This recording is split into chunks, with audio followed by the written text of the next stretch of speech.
ഇന്നത്തെ Copa America final Argentina versus Colombia മത്സരത്തെ കുറിച്ചിട്ട് പറയാൻ വേണ്ടി വന്നതാണ്.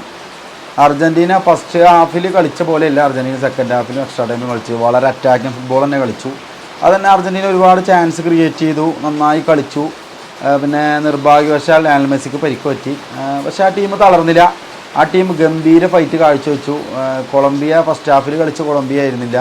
അർജൻറ്റീന അറ്റാക്കിംഗ് ഫുട്ബോളിലേക്ക് മാറിയപ്പോൾ കൊളംബിയ ഒന്ന് താഴെ പോയി. ഡിഫെൻഡിങ്ങിൽ കുറച്ചധികം ശ്രദ്ധ അവർ കേന്ദ്രീകരിച്ചു.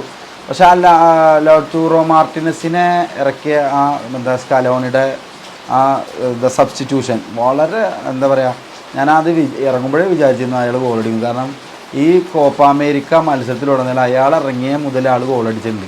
ഒരു സൂപ്പർ സബ് പോലെയാണ് ആൾ സബ്സ്റ്റിറ്റ്യൂഷൻ ഇറങ്ങുമ്പോൾ ഗോളടിക്കുന്നത്. സ്കലോണിക്കും മെസ്സിക്കും അർജൻറ്റീനക്കും ഒരു മുതൽക്കൂട്ടായിട്ടാണ് ഒരു ലൗതാരോ മാർട്ടിനസ് അടിപൊളി ഗോളാണ് അടിച്ചത്. നല്ല ഗോളാണ്. നല്ല ത്രൂ ബോൾ വെച്ച് കൊടുത്തു. ആ ത്രൂ ബോൾ അടിപൊളിയായിട്ട് ഫിനിഷ് ചെയ്തു. വളരെ നല്ല പെർഫോമൻസ് അർജൻറ്റീന കാഴ്ചവെച്ചു.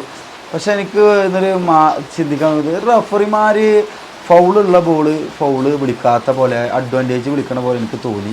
നമ്മളെ യൂറോ കപ്പിലൊന്നും കാണാത്തൊരു കാഴ്ചയുണ്ട്. കാരണം അല്ലാതെ ഇടിച്ച് കൊണ്ട് വീഴ്ത്തിയിട്ടാലും അഡ്വാൻറ്റേജ് വിളിക്കുകയാണ്. രണ്ട് ടീമും കടന്ന് അവിടെ ഉള്ളുക എന്നല്ലാതെ റഫറിമാർ വിളിക്കുന്നില്ല. കളി അങ്ങനെ ഒരു സൈഡിൽ കൂടെ പോണു. ഇവർ വേണമെങ്കിൽ നീക്കിയാൽ കളിക്കുക, അങ്ങനത്തെ ഒരു റഫറിങ് പോലെ എനിക്ക് തോന്നി.